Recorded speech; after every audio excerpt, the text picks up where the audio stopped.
Dans la rétro des faits marquants de l'année, nous ouvrons les chapitres politiques et vie des institutions et la diplomatie. Ce sera avec Thierno Amadou Sy, qui est fidèle au poste et qui est déjà d'attaque dans l'autre studio. Et puis en sport, nous reviendrons sur la liste des 23 joueurs pour la CAN Gabon 2017. Aliou Cissé a publié la liste et il n'y a pas de grande surprise. La CAN, il en sera également question dans Chrono Kanji -15 avec la présentation du Burkina Faso. Convergence de vue donc entre les chefs d'État de la CEDEAO pour une sortie de crise pacifique en Gambie. Annonce faite aujourd'hui par l'envoyé spécial du président Muhammadu Buhari du Nigeria. Il a été reçu en audience par le président Macky Sall. La médiation se poursuit pour un retour à l'ordre constitutionnel en Gambie.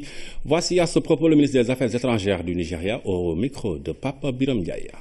Je suis venu en tant qu'envoyé spécial de M. le Président Buhari et vraiment c'était dans le cadre de quelques décisions qui ont été prises par la CEDEAO et juste pour le suivi de ces décisions qui ont été prises par le dernier sommet du CEDEAO.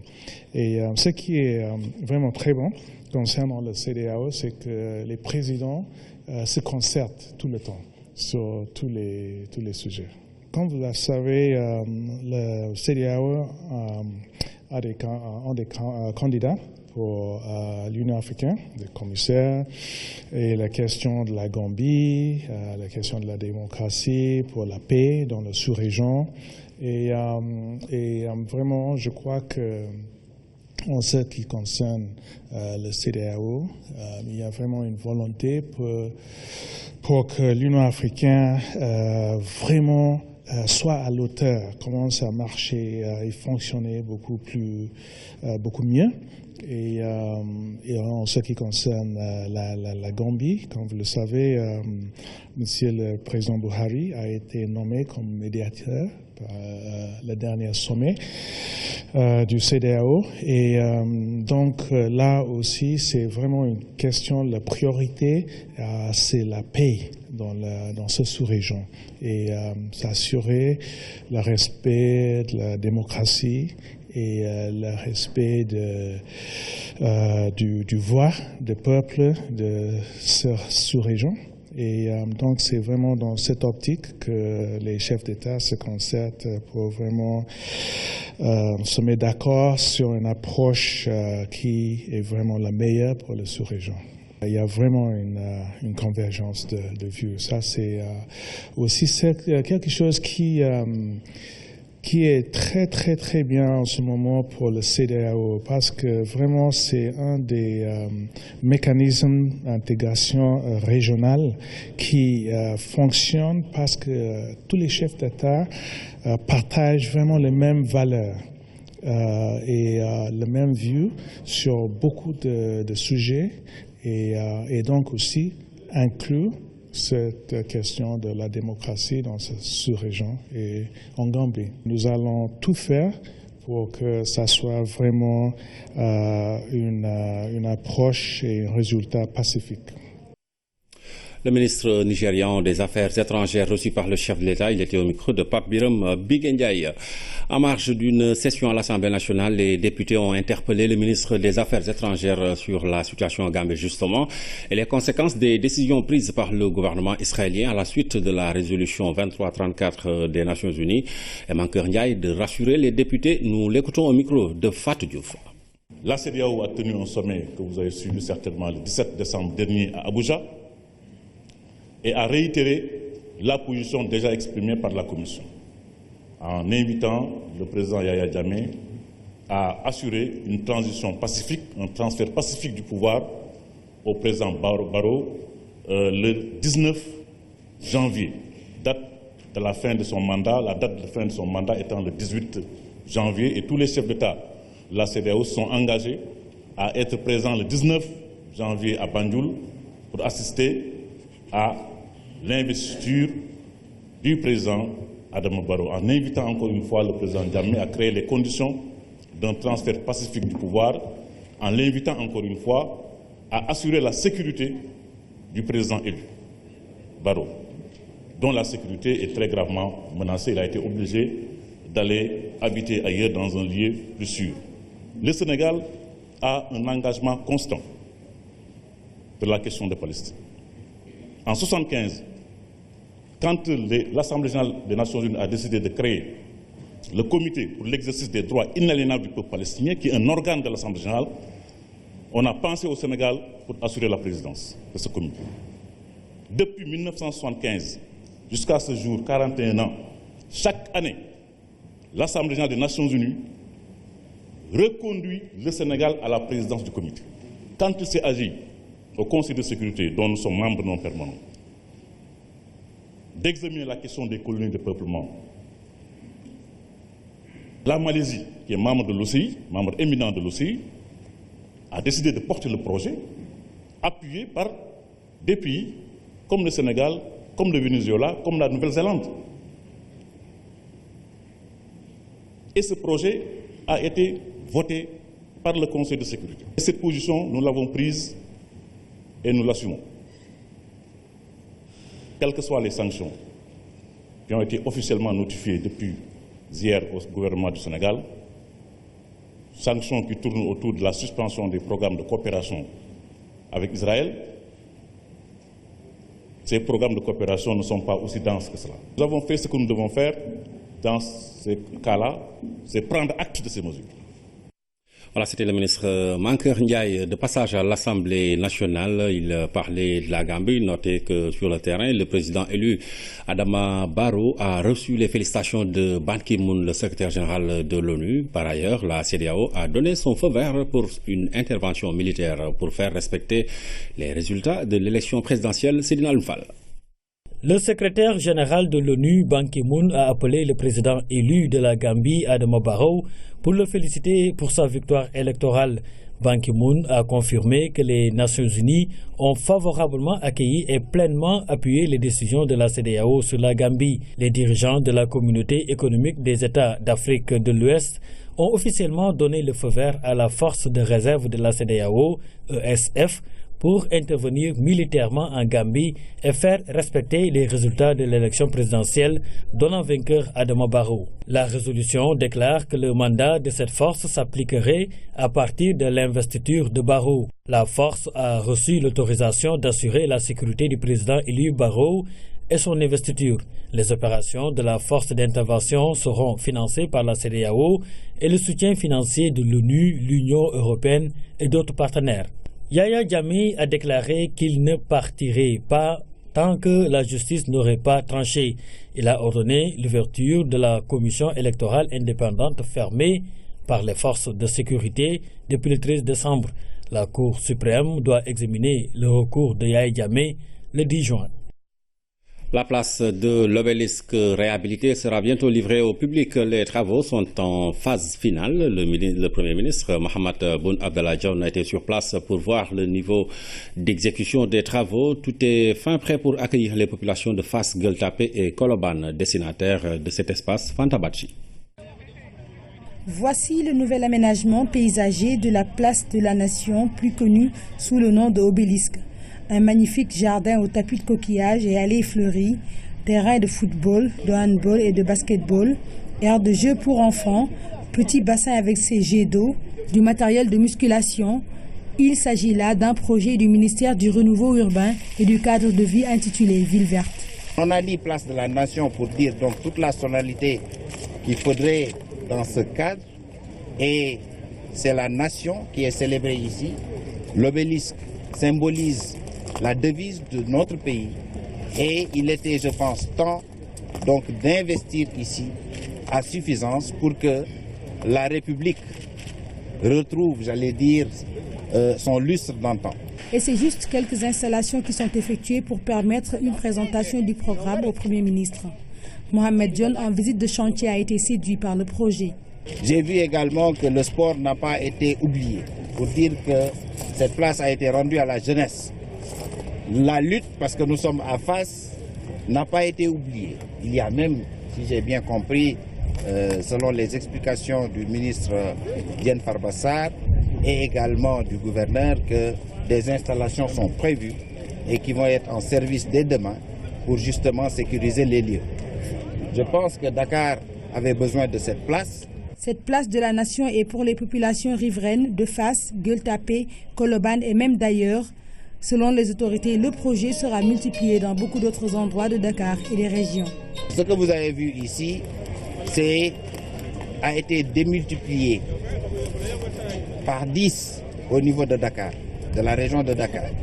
C'est Guédiawaye, c'est d'autres quartiers, c'est Sacré-Cœur, c'est d'autres quartiers également qui ont pu, en partenariat avec les collectivités locales, qui ont pu bénéficier de cet appui du ministère du Renouveau urbain, dont le budget a été suffisamment renforcé pour justement mettre en œuvre ce projet présidentiel qui s'appelle Ville verte. C'est également dans cette région, de telles initiatives ont été démultipliées et très prochainement, cette place sera inaugurée. À peine ouverte aux autorités, la place accueille déjà des visiteurs. Avec la fin de l'année, le décor est plus chaleureux. Des personnes ont été engagées pour son entretien permanent. Reste aux usagers de le préserver pour profiter de l'agréable cadre de vie qu'offre cet espace. Parlons de l'ouverture de la session ordinaire 2016-2017 de l'Assemblée nationale. Les députés ont examiné et voté à l'unanimité 5 projets de loi qui autorisent le président de la République à ratifier l'accord de Bangui révisé et signé à Bamako, l'accord de la FAO de 2009 et l'accord révisé de la communauté des États sahélo-sahariens adopté à N'Djamena le 16 février 2013. C'est une synthèse de Fatou Diouf. Sans aucune objection majeure, les parlementaires ont adopté à l'unanimité les 5 projets de loi soumis à leur appréciation. En premier lieu, ils ont voté le projet de loi numéro 29/2016 autorisant au président de la République à ratifier l'accord de Bangui révisé et signé à Bamako le 15 décembre 2015. La révision de certaines dispositions de l'accord de Bangui permet de les rendre conformes au nouvel environnement juridique mondial et au développement économique et social des États membres de l'OAPI. En second lieu, l'Assemblée a adopté le projet de loi numéro 29/2016 autorisant le président de la République à ratifier l'accord révisé de la communauté des États sahélo-sahariens adopté à N'Djamena le 16 février 2013. La ratification de ce traité va contribuer à renforcer la coopération et le contrôle des frontières. Le projet de loi numéro 36/2016 autorisant le président de la République à ratifier l'accord portant création de l'institution de la mutuelle panafricaine de gestion des risques ARC a aussi été approuvé. Cette convention permettra au Sénégal de disposer d'un instrument amélioré de gestion des risques. Les parlementaires ont également voté le projet de loi numéro 38/2016 autorisant le président de la République à adhérer à l'accord de la FAO de 2009 relatif aux mesures de ressort de l'État du port visant à prévenir, contrecarrer et éliminer la pêche illicite, non déclarée et non réglementée. Enfin, les députés ont examiné et adopté le projet de loi numéro 42/2016 autorisant le président de la République à ratifier les actes finaux de la conférence régionale des radiocommunications chargée de planifier le service de radiodiffusion numérique terrestre dans certaines parties des régions. Ainsi, le Sénégal va pouvoir prévaloir de ces dispositions contre les brouillages et assurer une bonne transition de la télévision analogique vers la télévision numérique. Senelec offre un abonnement Woyofal et du crédit pendant 1 an à 20 familles de Ziguinchor, une action qui entre dans le cadre de la responsabilité sociétale de l'entreprise. Le directeur général de Senelec a présidé la cérémonie, Bachirba. Lorsque le directeur général de Senelec débarque dans une localité, il y a forcément une lueur d'espoir qui s'invite. À Ziguinchor, de la lumière a jailli dans les foyers visités par Mohamedou Maktar Sissé. Une énergie électrique gratuite offerte à ces familles qui n'ont pas les moyens d'en disposer. Nous n'avons jamais imaginé avoir un tel cadeau. Cela fait 25 ans que je vis ici et je m'éclairais à base de bougies parce que je ne disposais pas de revenus suffisants. Je suis très contente. Je vous félicite. Merci à vous. Merci à DG. Merci beaucoup. Elles ne sont pas que 2, mais 20 familles, dont certaines ont fait le déplacement à la place de Gao pour dire merci à la Société nationale d'électricité. Une société qui a compris que la chaîne de solidarité ne doit jamais se rompre. Dans la droite ligne des politiques sociales de l'État du Sénégal, formulées dans le cadre du plan Sénégal émergent et exécutées par le gouvernement de la République du Sénégal à travers la CMU, à travers la politique des bourses sociales, à travers toutes les politiques de gratuité, nous nous sommes inspirés de cela pour aujourd'hui lancer cette opération Woyofal, mais vraiment un Woyofal Woyof, parce que Woyofal gratuit pour des populations démunies, pour 300 familles sénégalaises que nous avons rigoureusement sélectionnées sur la base de critères qui ont été pilotés par les directeurs régionaux de Sénélec. Un pays ne peut se développer sans énergie, mais sans énergie aussi il n'y a pas de vie. C'est donc des autorités administratives joyeuses qui ont assisté à la cérémonie. Vous êtes en train non seulement de creuser un sillon, mais de dresser un boulevard en destination de l'émergence du Sénégal. 300 familles sénégalaises sont concernées par cet appui pour la Casamance. Elles sont au nombre de 40, 10 pour la région de Sédhiou et 10 pour Kolda. Le PNDL a tenu sa 17e session du comité de pilotage pour valider l'exécution technique et financière ainsi que le suivi des décisions prises. Au terme de cette session, les membres du comité de pilotage ont apprécié le bien fondé des actions du programme sur les collectivités territoriales avec un taux d'exécution physique et financier satisfaisant. De réelles perspectives s'offrent au PNDL avec un budget pour 2017 voté à 25 milliards et 136 millions de nos francs, sensiblement égal à celui de l'année dernière. Les résultats du PNDL ont été partagés durant cette session statutaire du comité de pilotage. Les animateurs du programme ont mis en évidence l'action du programme pour le rayonnement des collectivités territoriales. Une appréciation positive a été notée par les différents acteurs. Beaucoup d'outils techniques ont été également mis en œuvre et réalisés avec les collectivités locales. De façon globale, nous pouvons exprimer notre satisfaction pour ce qui a été fait en 2016. Et je crois que c'est cet engagement des autorités centrales, mais également des autorités déconcentrées, des services déconcentrés du Trésor, qui ont fait qu'aujourd'hui, on a eu des décaissements extrêmement appréciables d'une valeur absolue de 9,7 milliards et qui constitue aujourd'hui, je crois, le deuxième niveau de décaissement après 2011. Les résultats obtenus font suite à une mobilisation des ressources et une prise en charge des recommandations émises. Nous avons parcouru l'ensemble des recommandations. Et nous avons vu qu'avec l'ensemble des membres du comité, que les recommandations ont été satisfaites à 74%. Donc, tout le comité, les membres ont été très satisfaits de l'exécution de ces recommandations. La mise en œuvre du Fonds de développement local a permis de réaliser 505 km de pistes rurales et 269 microprojets avec quelques particularités notées. Nous notons effectivement avec beaucoup de satisfaction que le PNDL est un instrument majeur de structuration du développement local dans notre pays. Avec satisfaction aussi, nous voyons que à 70%, le PNDL est financé par l'État du Sénégal. Cela aussi est quand même important.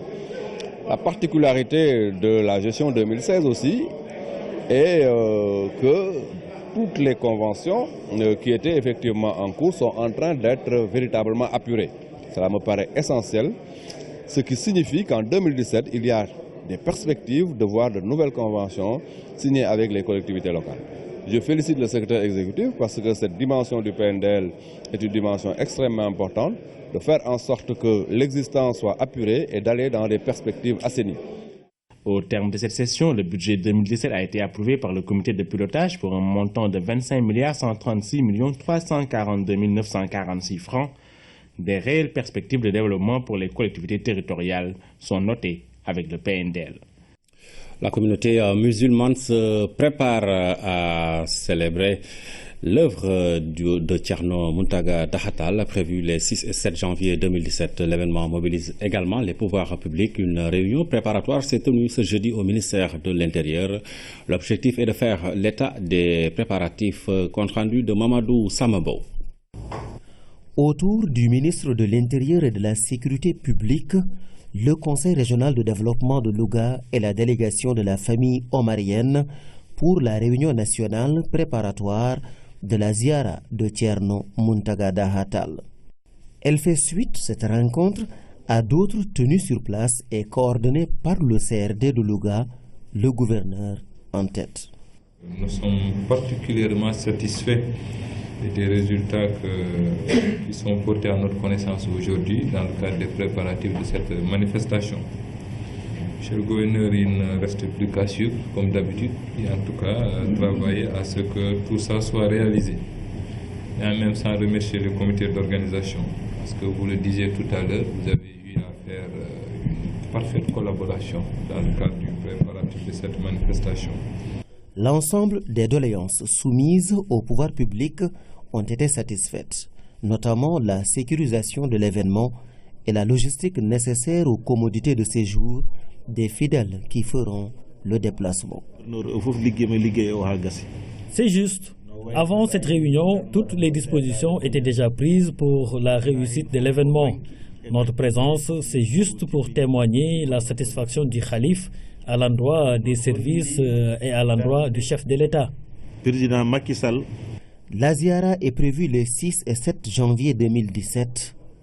Elle est dédiée à Thierno Muntaga Dahatal, un des petits-fils de l'Hadj Omar qui s'est installé à Louga dans le Njambour.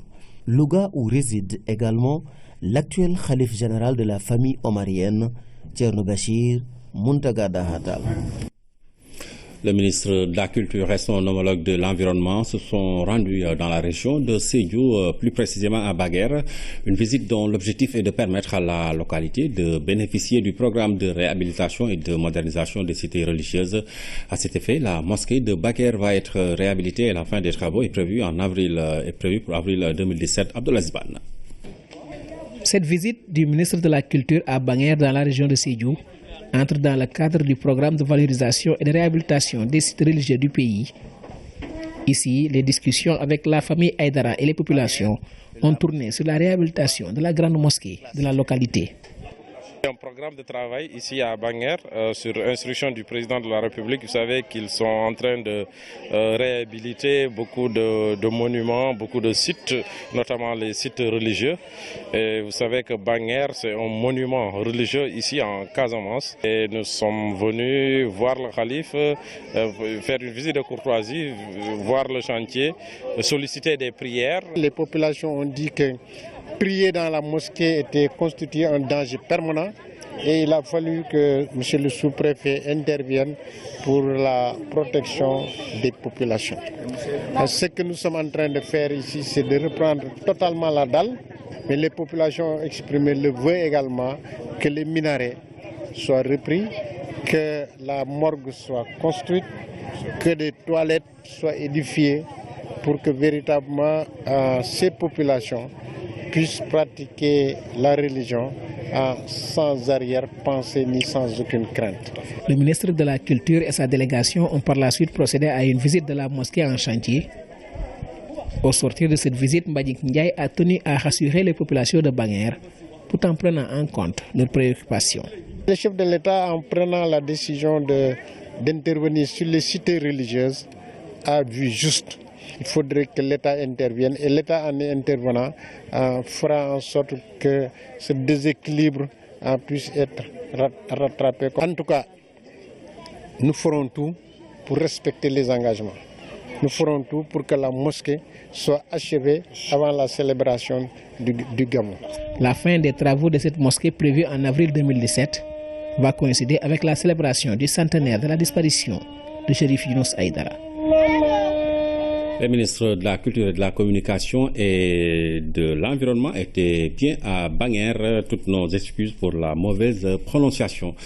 Le premier symposium du programme international de correction géologique lancé sous l'égide de l'UNESCO. Il est axé sur les minéralisations. Ces journées scientifiques ont eu pour thème donc géologie des formations paléoprotérozoïques pour un développement durable. Plusieurs thématiques ont rythmé les 10 jours d'échange. C'est un compte rendu signé Ousmane Garifay. Les derniers développements dans le secteur minier minéralier du Sénégal seraient-ils la face émergée de l'iceberg? À cette redoutable question, les géologues semblent répondre par l'affirmative. Pour eux, le Sénégal regorge bien de potentialités jusque-là inconnues. Et aussi longtemps que remonte le temps, les indices et traces trouvées attestent de cette présence très ancienne de ressources dans le sous-sol du pays. À travers ces journées d'échange, le PICG, Programme international de corrélation géologique, ouvre la réflexion entre scientifiques pour aboutir à une nouvelle cartographie des ressources qui profitent au pays dans le cadre du plan Sénégal émergent. Le potentiel minier du Sénégal n'est pas totalement connu. Il reste encore des minéralisations qui ne sont pas connues. On ne comprend pas pour le moment l'histoire géologique de ce pays, c'est-à-dire comment les formations se sont plus ou moins structurées avec le temps. Et il est important avec ces connaissances-là, ce sont ces connaissances qui vous permettent d'aller vers la ressource.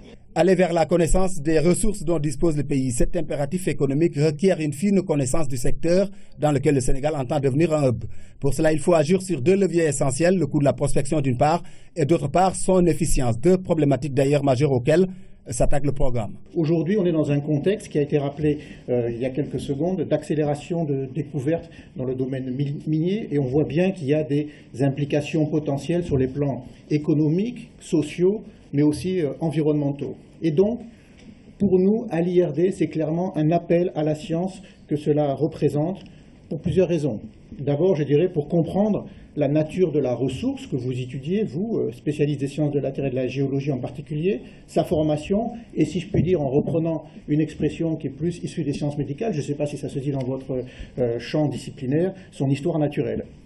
Ensuite, pour donner des outils de décision aux politiques. Ça me semble essentiel. Produire des outils de décision à l'attention des pouvoirs publics, voilà qui vient combler un déficit chronique. Les actes attendus du colloque devront faire l'objet d'une exploitation méticuleuse. Un coup de fouet salutaire pour un secteur dans lequel l'État reconnaît juste là des faiblesses, cela en dépit des efforts consentis. Il est déplorable que l'essentiel des connaissances que nous avons sur nos ressources minières, c'est soit fait par le BRGM à l'époque, ou c'est les entreprises minières elles-mêmes qui, dans le cadre de leur prospection, font des découvertes et nous les annoncent. Je pense qu'aujourd'hui, d'ailleurs, c'est une excellente chose qui nous permettra, nous, de mieux nous préparer, de mieux connaître ce qui est dans notre sous-sol. Parce que si on ne le connaît pas bien, si vous ne connaissez pas bien ce que vous avez, vous le négociez difficilement.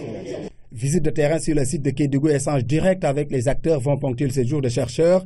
Par-delà la connaissance exhaustive des ressources minières du Sénégal, il s'agit pour le PICG d'influer sur le programme éducatif national en matière de géologie. C'est parti pour les compétitions du Festival des Arts et Cultures à Kolda. Au menu du programme, la danse, la musique et le théâtre. Nos équipes sur place ont assisté au concours de danse Salusec.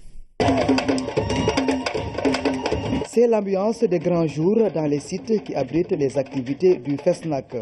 Après la cérémonie protocolaire et les réflexions, place maintenant aux compétitions.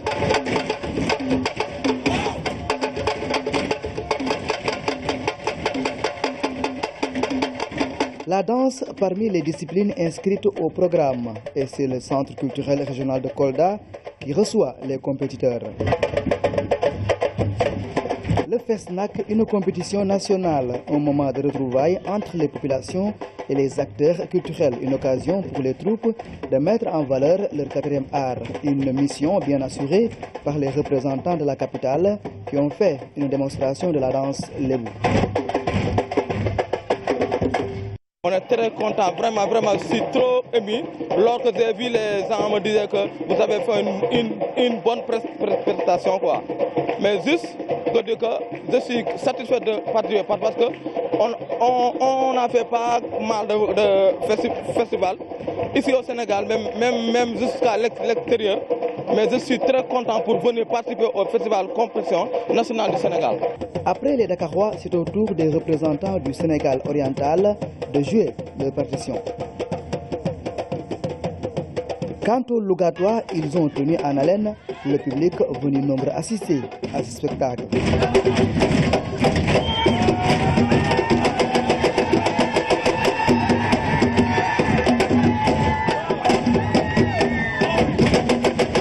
Ainsi, toutes les régions du Sénégal vont passer sur scène le temps du FESNAC. C'est une très bonne chose quand même parce que la culture est fondamentale dans un pays. Toutes les régions qui sont arrivées sont venues avec leur propre culture. Et ça, c'est extraordinaire parce que nous ne sommes pas des mêmes ethnies et nous ne représentons pas la même culture. Donc mettre ensemble toutes ces cultures-là, c'est quelque chose de fabuleux. Quelques passages ont permis aux membres du jury de dénicher quelques talents. C'est ça d'ailleurs l'importance du festival de la danse, parce que tout le monde ne peut pas être à Dakar et dans leurs régions respectives, ils sont en train de faire de très bonnes choses. Maintenant, à mon avis, ce qui leur manque, c'est quand même des formateurs, qu'ils soient formés pour être quelqu'un comme nous, comme les autres qui sont passés avant nous, en faire un métier. Outre la danse, la musique et le théâtre sont inscrits au programme de cette 9e édition du Festival national des arts et culture.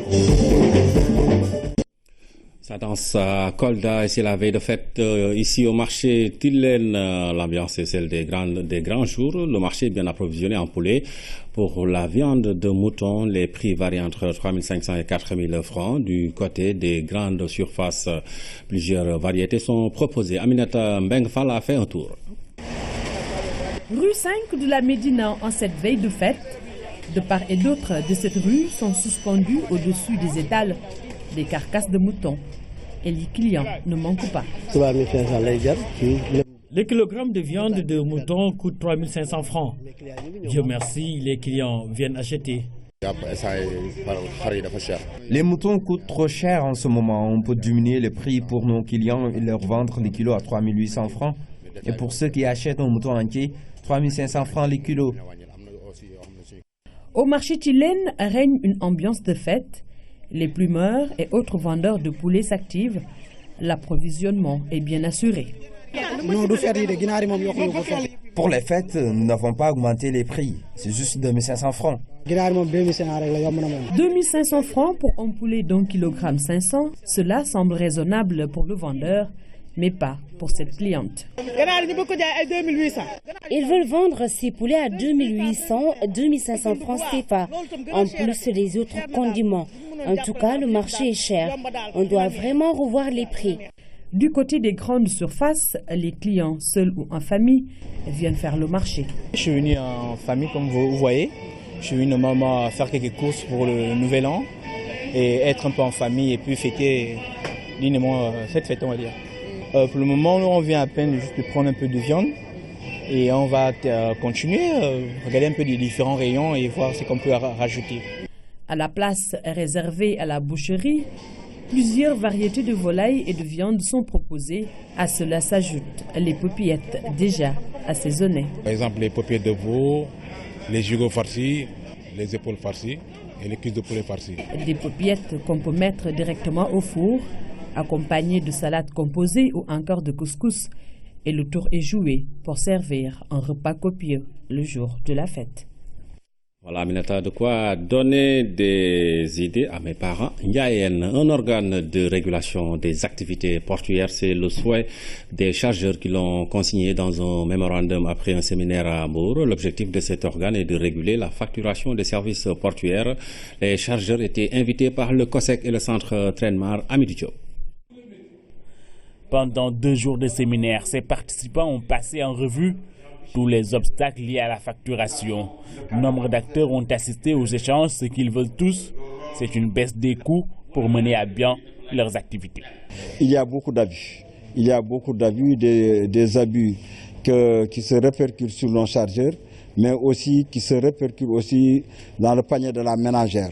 Alors c'est à cause de ça qu'on s'est dit qu'on va se réunir pour donc essayer de voir comment juguler ces problèmes et présenter un mémorandum à l'État qui va nous permettre en tout cas de remettre les choses à l'endroit. Comme ce qui existe dans le secteur de l'électricité, ces acteurs veulent un organe de régulation qui va regrouper des professionnels et superviser les activités portuaires. Les solutions que nous avons proposées, c'est déjà de mettre en place un comité qui serait composé de tous les acteurs portuaires, le port, le COSEC, l'ICETA, l'ANAM, COSAMA, et bref, j'en passe. Mais donc nous allons donc mettre en place ce comité et lequel comité donc va réfléchir sur le mémorandum qu'on aura à présenter.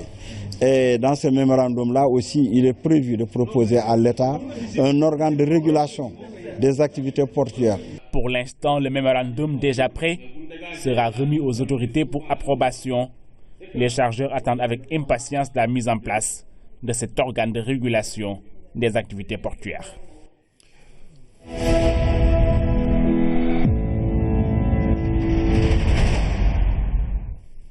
Voilà qui annonce la rétro des faits marquants de l'année 2016 au menu ce soir, politique et vie des institutions, mais également la diplomatie. Ce sera avec Thierno Amadossi. Bonsoir.